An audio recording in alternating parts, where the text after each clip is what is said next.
우리는 내일 일을 잘 몰라요. 우리 앞에 어떤 일이 벌어질지를 잘 모릅니다.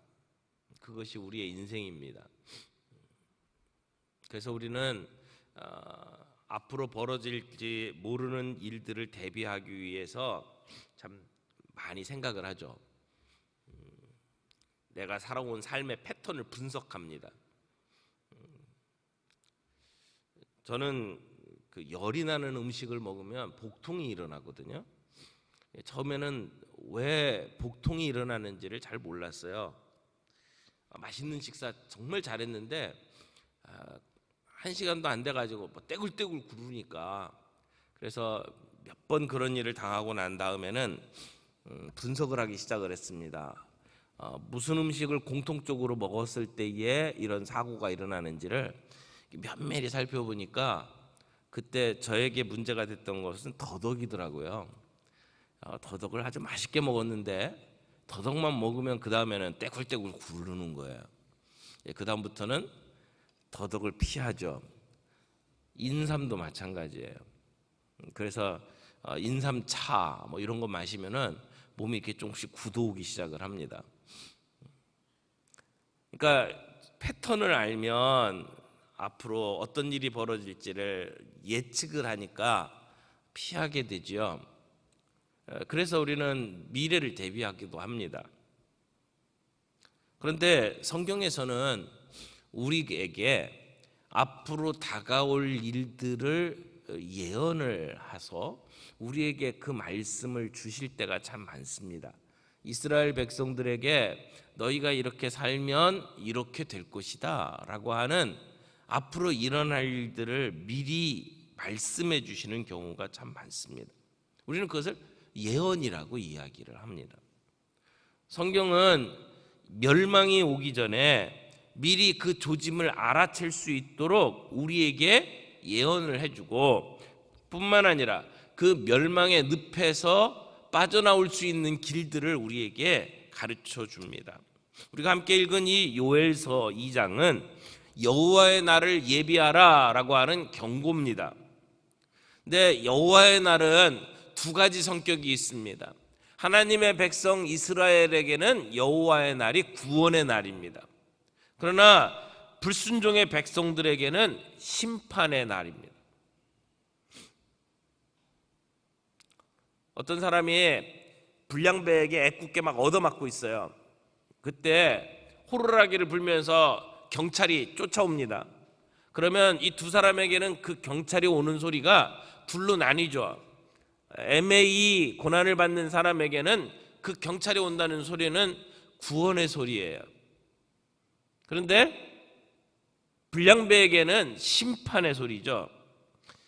본문에는 하나님께서 메뚜기를 보내서 이스라엘 백성을 징벌하시겠다라고 하는 경고의 말씀을 전하고 있습니다. 그러면서 그 메뚜기는 앞으로 다가올 여호와의 날, 심판의 날, 구원의 날을 의미하는 것이다. 그러므로 그날이 오기 전에 옷을 찢지 말고 마음을 찢어서 회개하라 라고 이야기를 하고 있습니다. 여기 옷을 찢는다, 또 마음을 찢는다 이런 표현이 나오죠. 여러분, 정말 기가 막힐 일들이 생기면, 사랑하는 사람이 억울하게 세상을 떠났다든지, 또 내 가장 가까운 가족 가운데 병으로 사고로 세상을 떠나게 되면 우리의 마음속에 정말 감당할 수 없는 슬픔이 찾아옵니다. 또 수년 동안 학대를 받고 무시당해 오던 사람이 누구에겐가 내 사정을 털어놓는 순간이 생기면 자기의 이야기를 내어놓으면서 마음을 찢습니다. 근데 오늘 이 요엘서에는 이 이스라엘 백성들에게 메뚜기 재앙이 온다고 이야기를 합니다. 그런데 그리고 그 재앙을 경험하게 됩니다. 그런데도 그 이스라엘 백성들은 그런 징조를 보면서도 여유를 부립니다. 왜냐하면 메뚜기 재앙이 한번 왔다 할지라도 아직 우리 수중에는 먹고 살 돈이 있는 거예요. 아직도 당장 굶어 죽을 처지가 아닌 겁니다. 그래서 메뚜기 재앙을 경험하고서도 여유를 부리고 있는 이 이스라엘 백성들에게 요엘은 예언을 합니다. 이게 한 번만 오는 게 아니라는 겁니다. 앞으로 수차례 더 올 거다. 그리고 이 메뚜기만 끝나는 것이 아니고 그 다음에는 군대가 쳐들어와서 전쟁이 일어날 것이다. 이런 예언을 지금 요엘이 하고 있는 겁니다. 동시에 이런 일들을 막을 수 있는 방법을 지금 요엘이 소개해 줍니다. 유다 백성이 하나님 앞에 모여서 옷을 찢지 말고 마음을 찢어 회개하면 이 앞으로 다가올 재앙에서 벗어날 수 있다라고 이야기를 하는 겁니다. 그러니까 이 요엘의 메시지의 핵심이 뭡니까? 회개만이 살 길이다. 회개만이 살 길이다 이야기를 하는 겁니다. 12절 말씀에 여호와의 말씀에 이제 너희는 이제라도 금식하고 울며 애통하고 마음을 다하여 내게로 돌아오라 하셨나니, 하나님께서 우리에게 주시는 말씀을 지금 요엘이 전해주는 겁니다. 이제라도 금식하고 울며 애통하고 마음을 다하여 내게 돌아오라. 그리고 13절에 너희는 옷을 찢지 말고 마음을 찢으라고 이야기를 합니다. 이 옷을 찢는다는 말이 무슨 말일까요? 유대인들은 자기 내면의 슬픔을 이렇게 겉으로 드러내는 공식적인 방법이 옷을 찢는 거였습니다. 그러니까 옷을 찢는 것은 내가 그만큼 슬프다라고 하는 것을 표현하는 한 가지의 방법이죠. 그런데 대부분은 진정으로 그 안에 슬픔을 드러내기 위해서 옷을 찢기보다는 형식적으로 이런 상황에서는 그냥 옷을 찢어야 사람들한테 내가 슬프다라는 것을 드러내 보일 수 있다라고 생각을 하면서 겉옷을 찢고 그리고 재를 뒤집어 쓰는 일들을 하게 됩니다. 그러니까 이런 회개는 겉으로만 드러나는 거죠. 겉으로만 하는 회개죠. 남들에게 보여주는 거예요. 상갓집에 가면 가족들이 슬피 통곡을 합니다. 근데 이 유대인들 같은 경우에는 상갓집에 우는 사람을 사요. 그래서 그 사람들이 대신 울어줍니다. 이게 돈을 주고 사가지고 대신 울어주는 게 얼마나 이게 슬픔이 있겠습니까? 그러나 아주 전문적으로 울어줍니다. 정말 슬프게 울어줍니다. 형식이죠. 옷을 찢는 것도 정말 마음에서 우러나와서 회개하면서 그 슬픔을 드러내는 것이 아니라 사람들에게 보여주기 위한 몸짓으로만 남게 된다는 겁니다. 그래서 요엘은 이런 의례적으로 사람들에게 보여주는 옷을 찢는 것, 그거 하지 말고 우리의 마음에 진정한 변화를 가져오는 회개를 해야 된다라고 이야기를 하는 것입니다. 여러분, 어떤 큰 재앙이 오기 전에는 징조들이 있습니다. 동물들이 어떻게 움직인다든지 그 전에 어떤 징조들이 보이죠. 우리의 몸에도 큰 병이 오기 전에 조금씩 그 징조들이 보입니다. 전조 증상이 일어날 때 우리가 그 심각성을 깨닫고 과감하게 우리의 삶을 바꿔야 합니다. 돌이켜야 합니다. 근데 이스라엘 백성들에게, 이 유다 백성들에게는 메뚜기 재앙이 징조였습니다. 그 어려운 일을 보면서 그것을 징조로 받아들이면 회개하게 됩니다. 하나님 앞에 가슴을 찢으면서 회개하면 전화위복이 될 수 있습니다. 우리의 삶 속에도 하나님이 보여주시는 징조들이 있다고 생각을 합니다.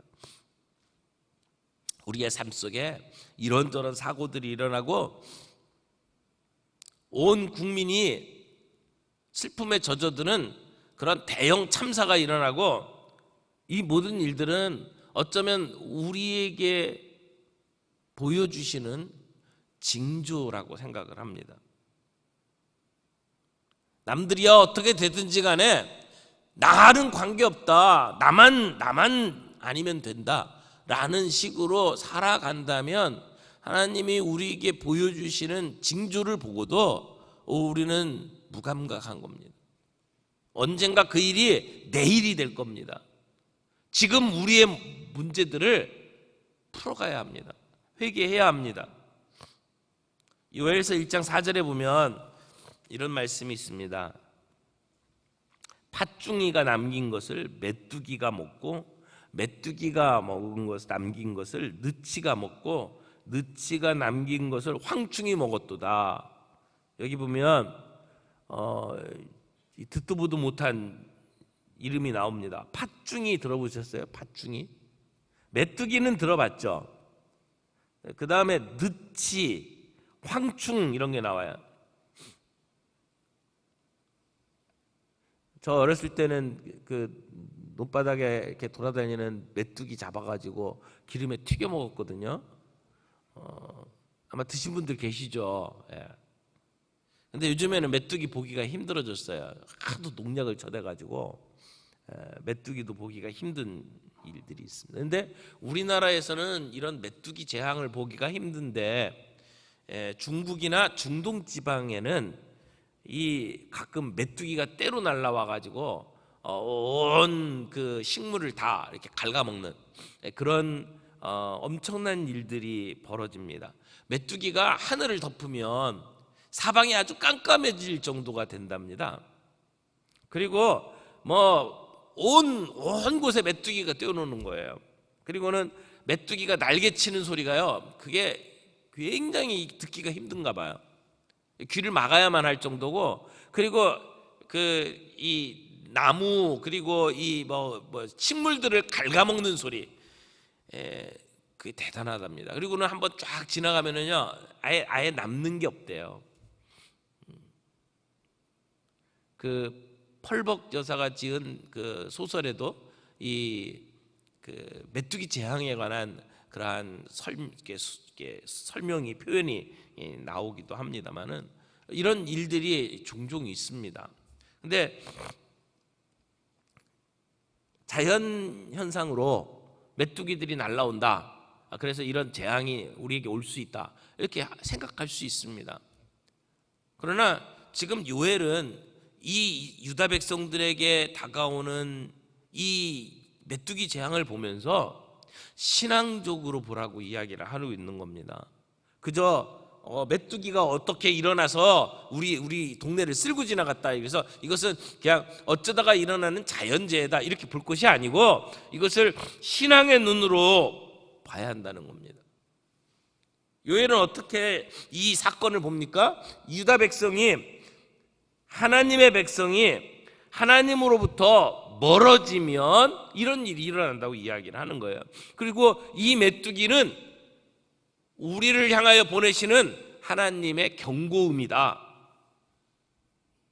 우리 민족, 우리 백성을 향해서 보내시는 하나님의 경고의 메시지다, 이렇게 소개를 하는 겁니다.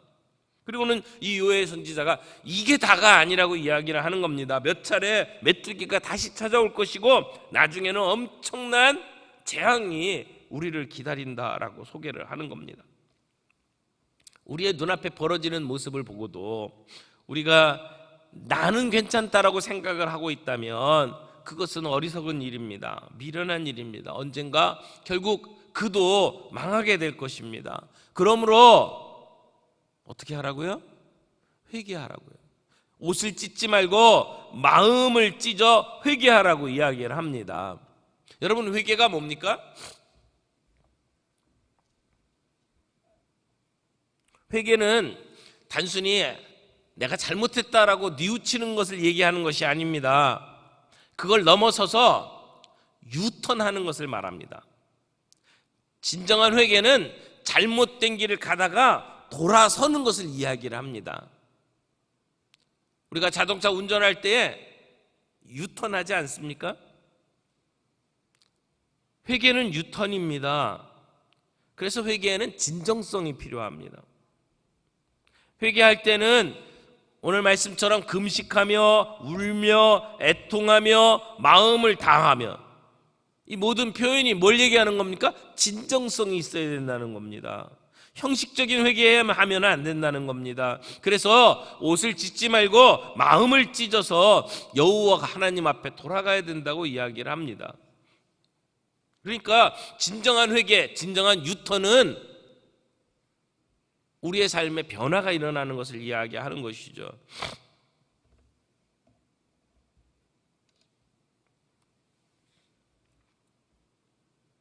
밀양이라고 하는 그 영화 보신 분들 계시죠?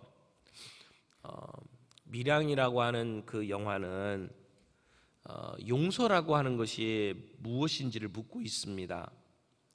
우리는 늘 이런 용어들을 사용하죠. 나는 그 사람 정말 용서할 수가 없어, 또는 좀 용서해 주세요, 이렇게 이야기를 합니다.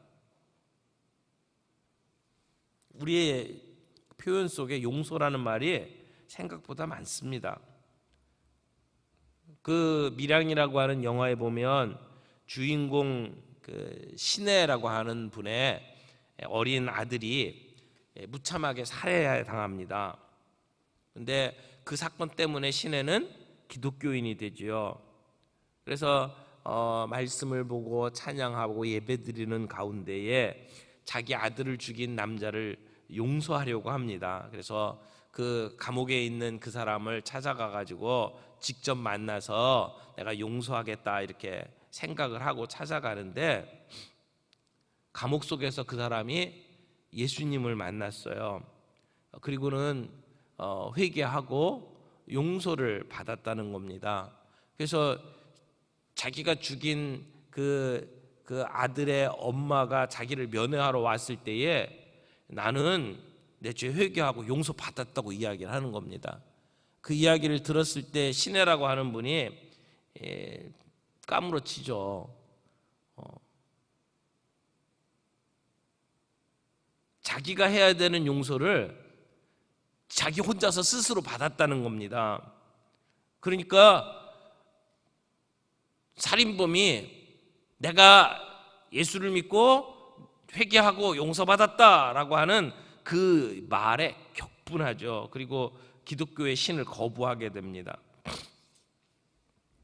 여러분, 진짜 용서받은 것이 뭘까요? 하나님께 제대로 회개하고 용서받는다는 것은 그저 나 잘못했습니다 라고 이야기하고 내 마음에 위안을 얻는 것으로 이루어지는 것은 아닙니다.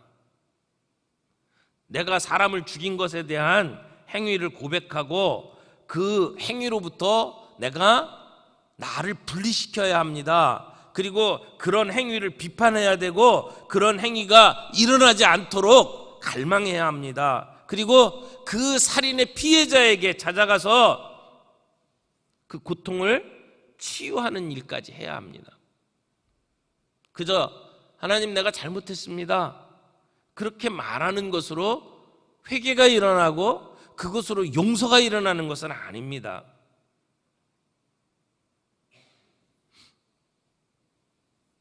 회개의 첫걸음은 내가 가던 그 길이 잘못된 길이구나 라고 하는 것을 깨닫는 것이죠. 그러나 그것으로 회개가 이루어지는 것은 아닙니다. 가던 길을 멈춰야 합니다. 그리고 주님께 돌아와야 합니다. 내가 가는 길이 잘못됐구나 그러면서도 계속 그 길을 걸어가는 것은 회개가 아닙니다.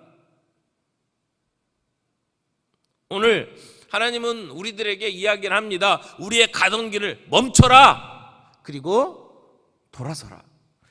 유턴하라고 말씀을 하는 겁니다. 세상으로 가는 길은 넓습니다. 가는 사람이 많습니다. 그러나 우리 하나님께로 가는 길은 좁습니다. 가는 사람이 많지 않습니다. 그러나 그 길은 영생의 길입니다. 생명의 길입니다. 우리는 그 길로 돌아서야 합니다. 많은 사람들이 가는 넓은 길, 그 길이 잘못됐다는 것을 깨닫고 멈춰 서서 돌아서야 합니다. 여러분, 후회는 회개가 아닙니다.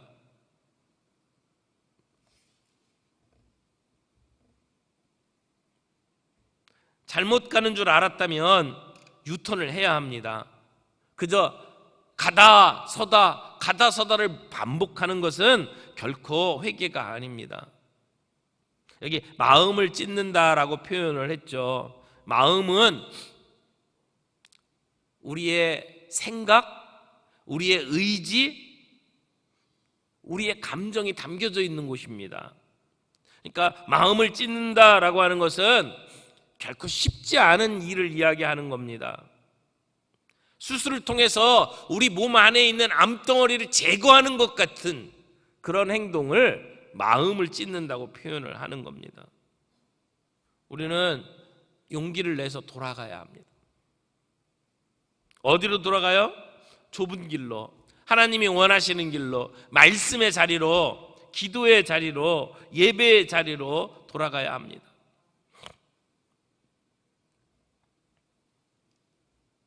종교개혁에 불을 댕긴 이 마르틴 루터가 있죠. 마르틴 루터가 천주교에서 가르치는 회개의 모습들을 보면서 이건 아니다라고 생각을 했습니다. 예수님께서 이 땅에 오셔서 하셨던 말씀이 회개하라 천국이 가까웠느니라, 회개하라 하나님의 나라가 가까웠느니라. 이걸 천주교는 이렇게 바꿨습니다. 고해하라 천국에 들어갈 수 있느니라, 참회하라 천국이 가까워진다, 이렇게 바꾸었습니다. 그래서 회개가 뭐냐? 회개라고 하는 것은 내가 죄를 짓고 난 다음에 상대방에게 미안하다, 내가 참 잘못했다, 이렇게 생각하는 마음이 회개라고 정의를 한 거죠. 그래서 이런 마음을 씻고 천국에 들어가려면 고해성사를 하고 거기에 해당하는 벌을 받으면 된다, 이렇게 가르친 겁니다. 그래서 내가 죄를 짓고 난 다음에 신부를 찾아가서 내가 이런 죄를 졌습니다 라고 고해성사를 하도록 가르친 거죠. 근데 마틴 루터가 성경을 보니까 그게 아니에요.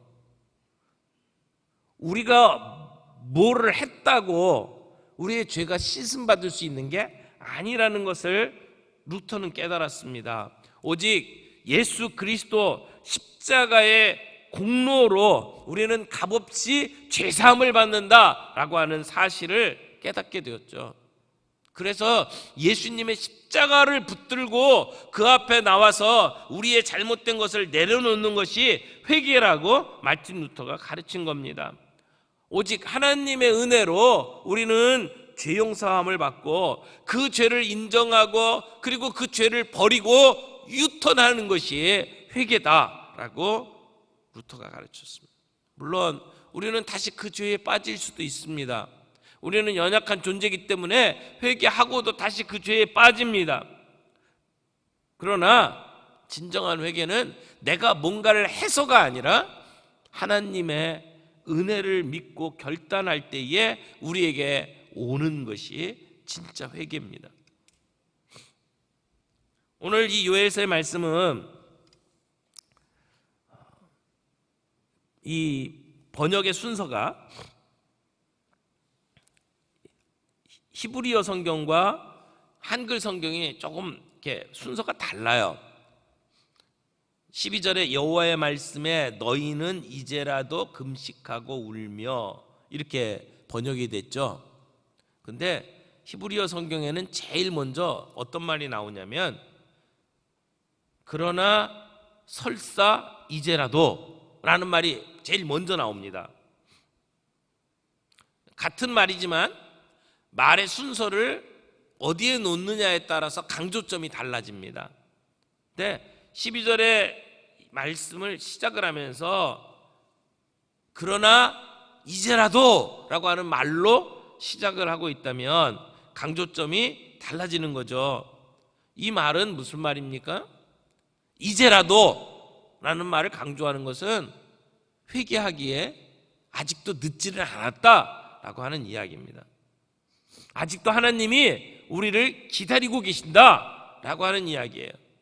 마치 집 나간 아들을 기다리기 위해서 마을 어귀에서 서성거리는 아버지처럼 하나님은 하나님 곁을 떠난 우리를 기다리고 계신다는 겁니다. 그러므로 아직 늦지 않았다라고 하는 거예요. 그러므로 겉으로만 회개하는 것 내려놓고, 종교 의식으로 회개하는 것 내려놓고, 뭔가 대신 회개하는 것 대신 다른 걸로 하려고 하는 것 내려놓고, 그리고 마음을 다해서 하나님 앞에 애통하면서 회개하라고 이야기를 하시는 겁니다. 이게 하나님의 마음입니다.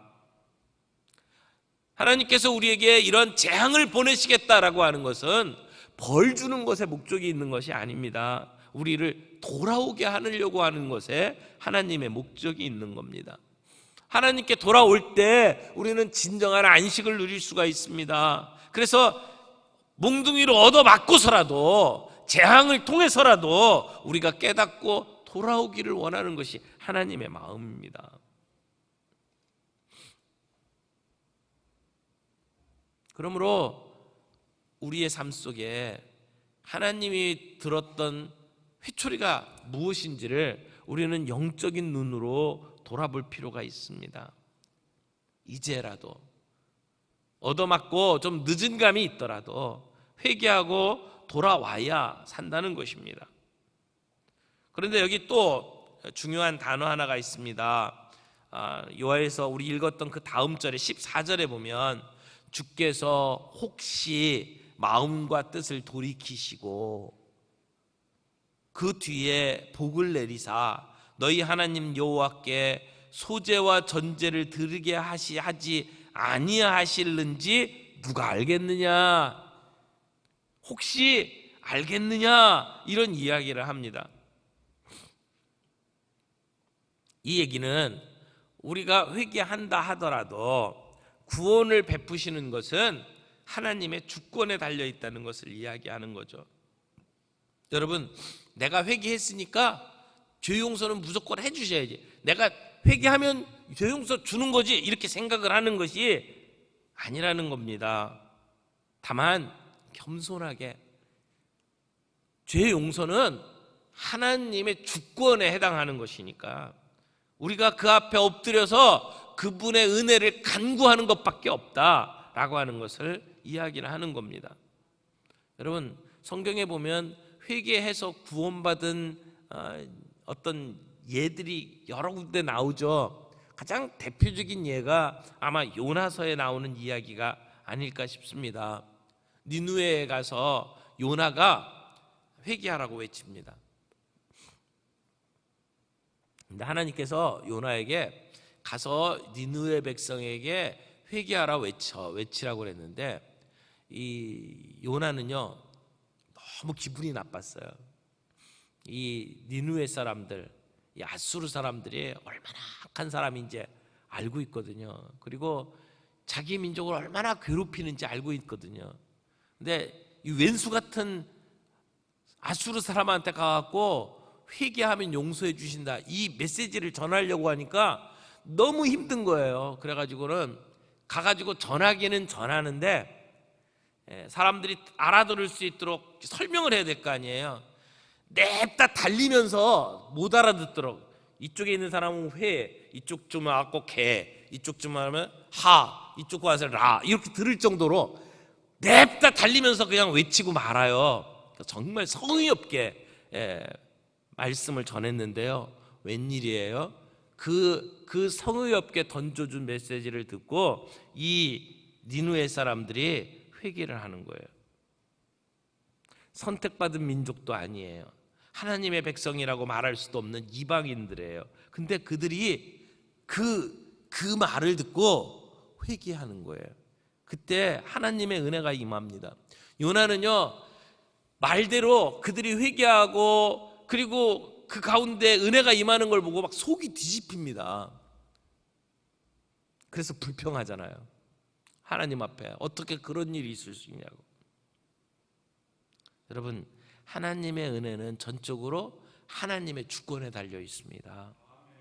우리가 구원받은 것, 우리가 죄 용서받은 것, 우리가 어떤 자격을 갖춰서가 아니라 우리가 하나님 앞에 정성껏 뭘 해서가 아니라 알 수 없는 이유로 하나님이 우리를 사랑하셨고 하나님이 우리에게 은혜를 베푸셨기 때문입니다. 그래서 구원은 믿음으로 받는다라고 하는 말을 하기 전에 구원은 은혜로 받는다라고 말을 해야 합니다. 여러분, 하나님이 어떠하신 분인지를 아는 것이 우리가 하나님께 나아갈 수 있는 출발점입니다. 탕자가 아버지께 돌아갈 수 있었던 것은 아버지가 얼마나 자비로우신 분인지를 깨달았기 때문입니다. 여러분은 하나님을 어떠한 분으로 압니까? 오늘 우리가 읽었던 본문에 보면 그는 의로우시며 은혜로우시며 자비로우시며 노하기를 더하시며 인애가 크시사 그 뜻을 돌이켜 재앙을 버리지 아니하시나니. 이게 하나님입니다. 우리가 하나님을 아는 게 필요해요. 우리가 하나님을 알 때 우리가 그분 앞에 돌아갈 수가 있습니다. 하나님은 은혜로우신 분이에요. 우리가 돌아오기를 기다리고 계신 분이에요. 하나님은 지금도 우리가 어디쯤 왔는지 목 빠지게 기다리시는 분이에요. 오늘 우리가 하나님 앞에, 그 하나님 앞에 하나님이 어떠하신 분인지를 알고 우리가 돌이키면 어떤 은혜를 주실 분인지를 우리가 알고 그분 앞에 돌아가는 저희들이 되기를 바랍니다. 마지막으로 16절만 한번 더 보겠습니다. 오늘 본문 뒤에 16절, 백성을 모아 그 모임을 거룩하게 하고 장로들을 모으며 어린아이와 젖 먹는 자를 모으며 신랑을 그 방에서 나오게 하며 신부도 그 신방에서 나오게 하고. 이 회개하는 일에 우리 모두가 함께 해야 된다는 말입니다. 여기 회개하는 자리에 누가 나옵니까? 장로들을 모으래요.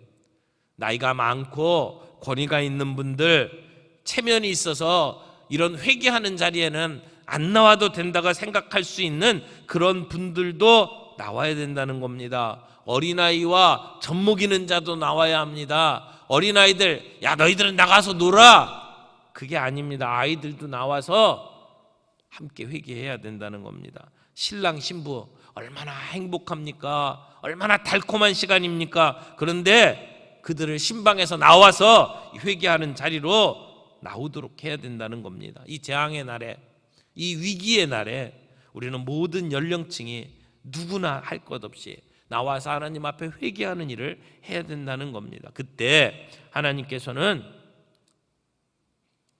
요엘서 2장 28절 말씀처럼 그 후에 내가 내 영을 만민에게 부어주리니 너희 자녀들이 장래일을 말할 것이며 너희 늙은이를 꿈을 꾸며 너희 젊은이는 이상을 볼 것이며. 하나님께서 우리에게 성령을 부어주시고 우리 안에 폭발적인 역사를 일으키시고 우리로 하여금 하나님의 놀라운 부흥의 역사를 경험하게 만드신다고 믿습니다. 오늘 이 새벽 저와 여러분들이 이 하나님의 경고음을 들을 수 있기를 바랍니다. 우리 앞에 일어나는 모든 일들을 바라보며 우리가 깨어있을 때고 우리가 주님 앞에 회개해야 될 때인데, 주님, 우리가 겉으로 형식적으로 회개하지 아니하고 우리의 마음을 찢고 하나님 앞에 나아가 주님을 향해서 돌아서는 역사가 있게 해 주옵소서. 이런 진정한 회개가 우리 가운데 있게 해 주옵소서. 우리 모두가 회개하게 해 주옵소서. 우리 대림교회 안에 있는 모든 식솔들이 하나님 앞에 회개하고 돌아오는 아름다운 역사가 있게 해 주옵소서. 함께 기도하는 저희들이 되기를 바랍니다.